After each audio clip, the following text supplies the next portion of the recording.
Hook. 0-45. September 27, 1942. Stalingrad. The very heart of hell on earth. A 4-story apartment building, scarred and broken, stands defiant amidst the apocalyptic landscape of a city devoured by war. Inside, the air thick with dust and the stench of cordite, a handful of Soviet soldiers cling to life, their uniforms caked with grime, their eyes burning with exhaustion. German tanks, hulking beasts of steel, rumble forward, their cannons spitting fire, their treads grinding over the skeletal remains of what was once a bustling square. Infantry follows, a gray wave of death, advancing with ruthless precision. This building, a mere brick and mortar structure, has become a symbol, a fortress, a grave. How can so few hold against so many, in a place where every breath is a battle, and every moment could be their last? Context. 0:45 to 3 o'clock. The summer of 1942 sees the German Wehrmacht, under the command of Field Marshal Friedrich Paulus, relentlessly push deeper into the Soviet Union. Their objective: Stalingrad, a city bearing Stalin's name, a crucial industrial hub on the Volga River. Capturing it would sever vital supply lines and provide a psychological blow to the Soviet will to resist.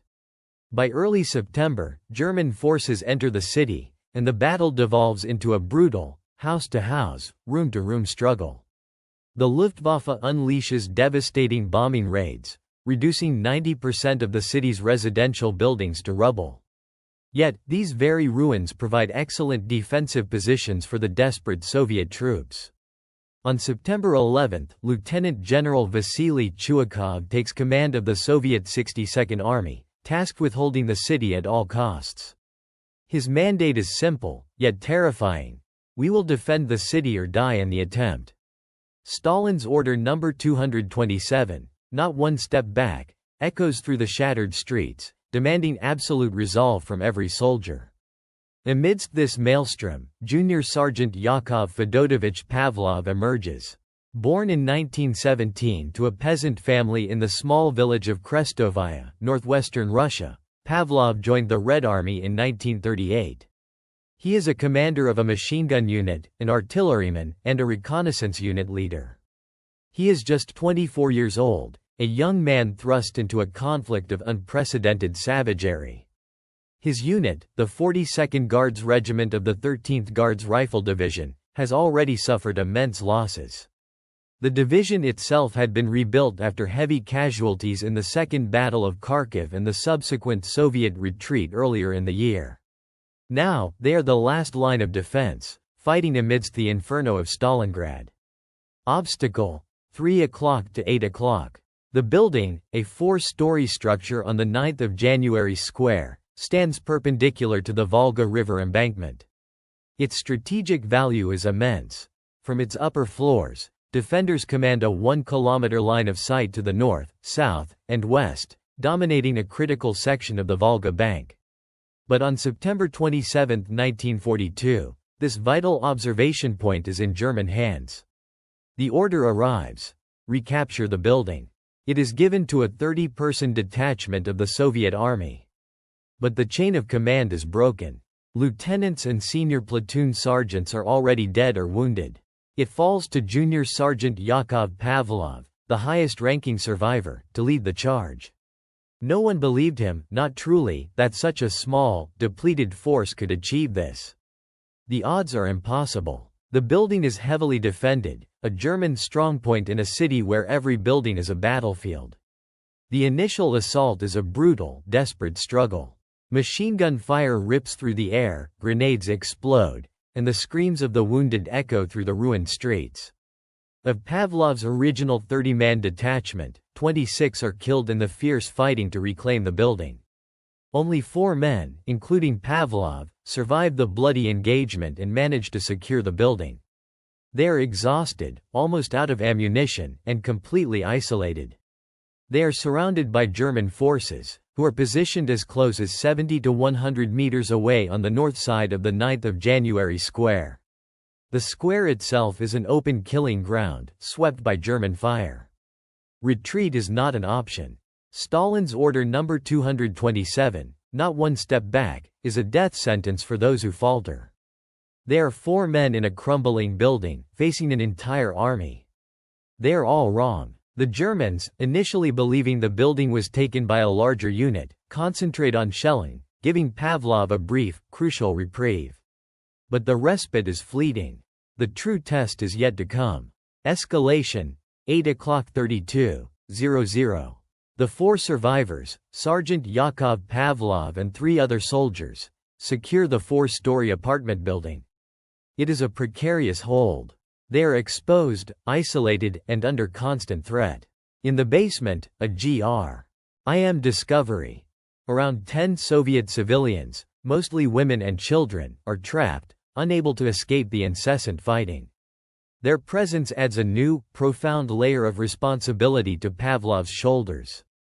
Pavlov, a seasoned soldier despite his youth, understands the imperative of immediate fortification. He moves quickly, assessing the building's vulnerabilities and its strengths. The sheer height of the building offers an unparalleled observation post, a tactical advantage that must be exploited. He dispatches one of his men to attempt contact with Soviet lines, a dangerous dash across the shell-pocked square. Days pass in a blur of constant vigilance and harrowing skirmishes. German infantry patrols probe their defenses, met with desperate bursts of submachine gunfire. After 3 agonizing days, a glimmer of hope arrives. Lieutenant Ivan Afanasyev, along with a reinforcement group of approximately 24 soldiers, manages to reach the house. They bring with them desperately needed provisions and weapons: machine guns, anti-tank rifles, PTRD-41, and landmines. With Afanasyev, a more senior officer, officially taking command, the garrison now numbers around 25 to 31 men, a diverse group of various Soviet nationalities. This small, multinational force includes Russians, Ukrainians, Georgians, Uzbeks, Kazakhs, Abkhazians, Tajiks, and Tatars, united by their shared predicament and their unwavering resolve. The building quickly transforms into a formidable fortress. Under Afanasyev's direction, and with Pavlov's tactical insights, the defenders begin an intense program of fortification. Sappers, likely from the 13th Guards Rifle Division's 8th Guards Sapper Battalion, work tirelessly. They lay 4 layers of barbed wire and extensive minefields on all approaches to the 9th of January square, turning the open ground into a deadly killing zone. Heavy machine guns are positioned in every available window, creating interlocking fields of fire that can sweep the square. Inside the building, internal walls are breached, creating communication channels between rooms and floors, allowing defenders to move unseen and redeploy quickly. A crucial communications trench is dug, connecting the rear of Pavlov's house to Soviet positions, and ultimately to the Volga River bank. This trench becomes the lifeline, a perilous artery through which supplies, food, water, ammunition, and medical aid are brought in, often under intense German shelling and air raids. A telephone, codenamed Mayak Lighthouse, is installed in the basement, providing a vital link to the command post at Gerhardt's Mill. The Germans, however, are not idle. They are acutely aware of the building's strategic importance. On Field Marshal Paulus's personal battle map, Pavlov's house is circled in red and ominously labeled Krepost, Fortress. They launch daily assaults, sometimes several times a day, backed by infantry and tank platoons. One of Pavlov's most innovative and devastating tactics involves the PTRS-41 anti-tank rifle.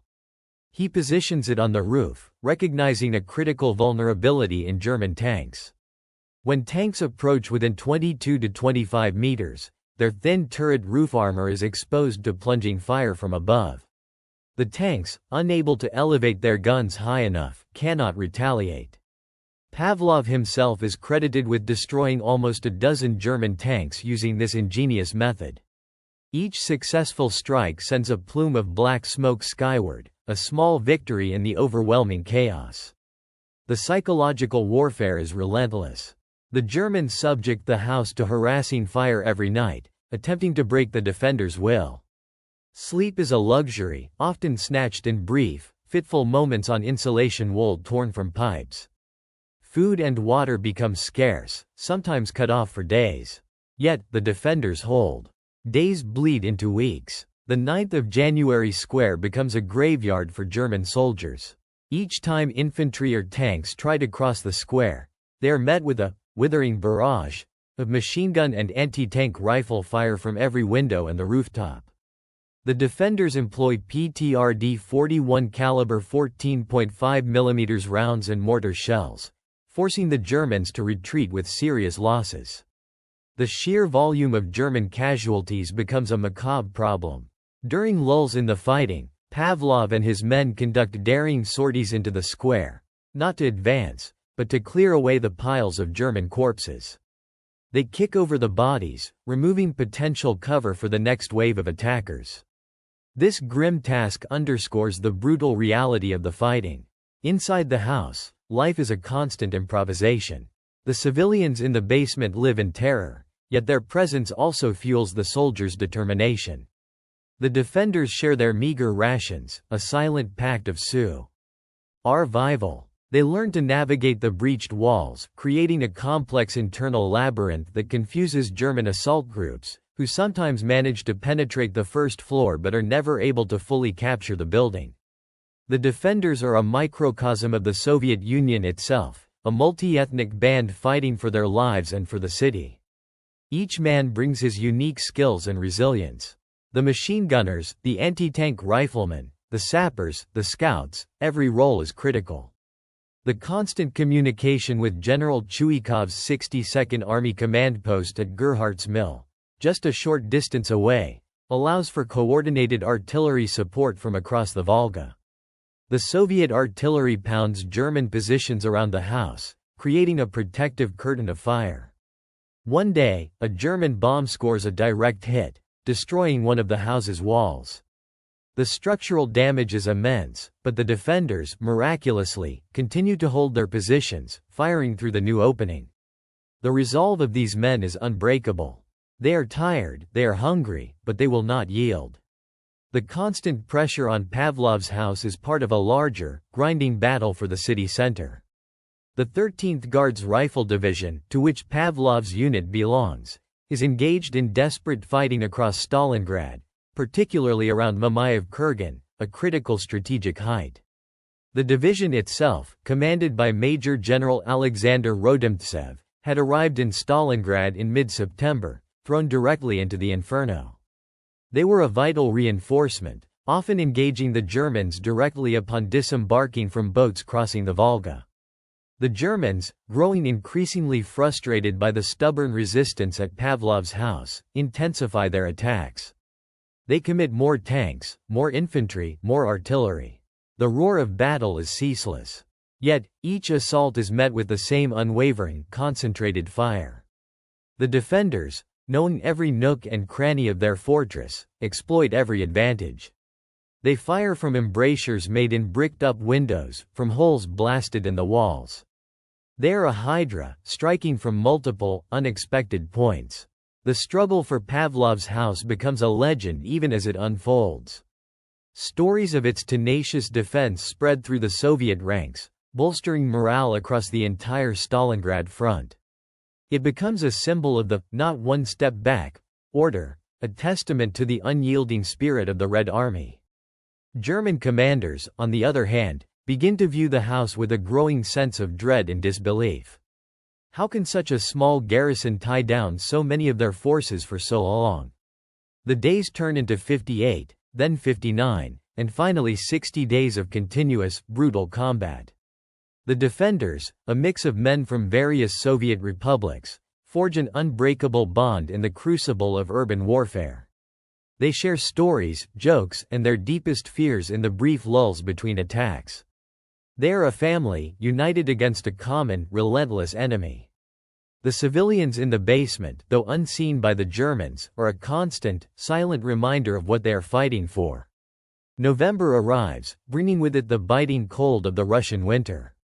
The ruins of Stalingrad become even more desolate, the fighting no less ferocious.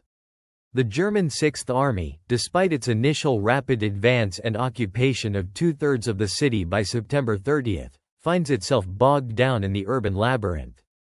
Their rapid advance had fooled them into thinking the battle would be quick.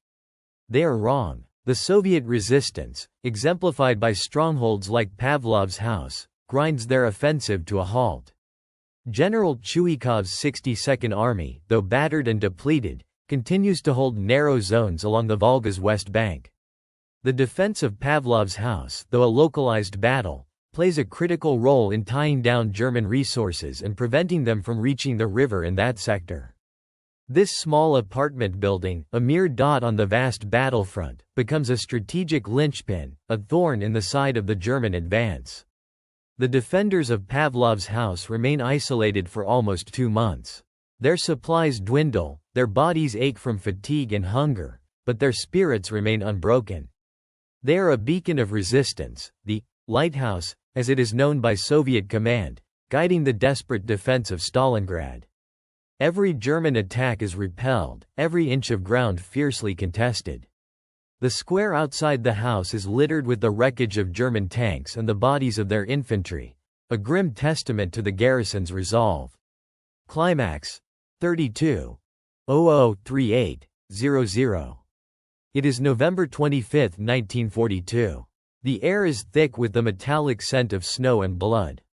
For 59 days, the defenders of Pavlov's house have faced an unending storm. Today, the storm reaches its peak. German commanders, desperate to break this seemingly impenetrable fortress, launch their most concentrated assault yet. Tanks, numbering at least a platoon, rumble across the 9th of January square, their engines roaring, their 75mm cannons spitting fire. Behind them, wave after wave of German infantry, perhaps several companies, advance with a grim determination born of sheer frustration. They are no longer confident, they are simply relentless. Inside Pavlov's house, the defenders are at their limits. Their faces are gaunt, their eyes bloodshot, but their hands are steady on their weapons. Pavlov, on the roof, sights his PTRS-41 anti-tank rifle. He waits, his breath misting in the cold air, for the lead panzer to close the distance. 25 meters. 24. 23. Fire, he barks. The anti-tank rifle cracks, a deafening report, and a stream of 14.5 mm rounds rips into the thin roof armor of the lead tank's turret. A dull thud, then a plume of black smoke erupts as the tank shudders to a halt, its turret jammed, its crew incapacitated. But more tanks follow, their machine guns raking the building's facade, sending showers of brick dust and plaster raining down. German infantry, using the disabled tank as cover, surge forward, attempting to breach the barbed wire and minefields. From every window, the Soviet machine guns open fire. Maxim heavy machine guns, their water jackets hissing, pouring streams of lead into the advancing German ranks. PTRD-41 anti-tank riflemen target the vulnerable flanks of the remaining panzers. Mortars, positioned in the upper floors, drop shells with chilling precision onto the massed infantry below. The air is a maelstrom of sound, the thunder of tank cannons, the staccato roar of machine guns, the sharp crack of rifles, the screams of the wounded. Civilians in the basement huddle together, praying, their terror palpable. A German assault group manages to reach the ruined first floor, their shouts echoing through the breached walls. Hand grenades fly through the internal openings, followed by desperate, brutal hand-to-hand combat in the darkness. Every corridor, every room, every stairwell becomes a killing ground. The defenders fight with a ferocity born of desperation, knowing that surrender means certain death, not just for them, but for the civilians below. Lieutenant Afanasyev, coordinating the defense, shouts orders, his voice raw but unwavering. Hold the line, not one step back. The telephone, Mayak, rings incessantly, connecting them to the desperate pleas for artillery support from Gerhardt's Mill. More fire on the square. Target the tanks. Outside, the square is a scene of utter carnage. German bodies pile up against the barbed wire, their forms twisted and broken. The remaining tanks, unable to effectively suppress the fire from the house, begin to falter, some turning to retreat, others becoming burning wrecks. The infantry, decimated and demoralized by the relentless, unyielding defense, wavers. They cannot break this house. They cannot break these men. The assault falters, then finally breaks. The Germans, having thrown everything they have, are forced to withdraw, leaving behind a fresh harvest of dead and wounded. The silence that follows is deafening, broken only by the groans of the dying and the distant rumble of other battles. The house stands. It has held. Legacy, 38:00 end. The defense of Pavlov's house finally ends on November 25, 1942, not with its fall, but with its relief. The Red Army launches a massive counter-offensive, Operation Uranus, designed to encircle the German Sixth Army in Stalingrad. As Soviet forces push back the Germans, the exhausted but victorious garrison of Pavlov's house is finally relieved. The 58 days of brutal, continuous combat come to an end. General Vasily Chuikov, commander of the 62nd Army, would later famously quip that, "The Germans lost more men trying to take Pavlov's house than they did taking Paris." While the exact casualty figures for both events are complex, the statement powerfully underscores the ferocity of the fighting and the disproportionate German losses at this single, fortified building. Paris, a city of millions, fell to the Wehrmacht in 45 days. This one-apartment building in Stalingrad held out for 58 days. The human cost for the defenders, however, was remarkably low for such an extended and intense siege. Only 3 men from the entire multi-ethnic garrison were killed during the 58-day defense. This astonishingly low casualty rate is a testament to their meticulous preparations, ingenious tactics, and unwavering courage. The civilians in the basement also survived, a quiet victory amidst the devastation. Sergeant Yakov Pavlov, for his extraordinary leadership and bravery in the initial capture and defense of the house, was awarded the highest Soviet honor, Hero of the Soviet Union, on June 27, 1945. He also received the Order of Lenin, the Order of the October Revolution, and 2 Orders of the Red Star, among other medals. Lieutenant Ivan Afanasyev, who commanded the garrison for most of the siege, was also recognized for his valor, though he did not receive the Hero of the Soviet Union title. Many members of the house's garrison, having survived this epic defense, tragically fell in subsequent offensives, particularly during the assault on the German-held Milk House on November 26, 1942.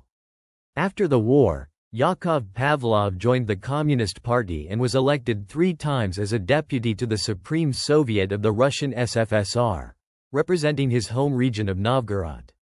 He died on September 28, 1981, at the age of 63. Today, Pavlov's house stands in Volgograd, the rebuilt city once known as Stalingrad. It was one of the first buildings to be restored in 1943, a powerful symbol of defiance and resilience. A memorial wall on its facade commemorates the heroism of its defenders, a permanent reminder of the extraordinary human spirit that fused together warfare and labor in the defense of Stalingrad.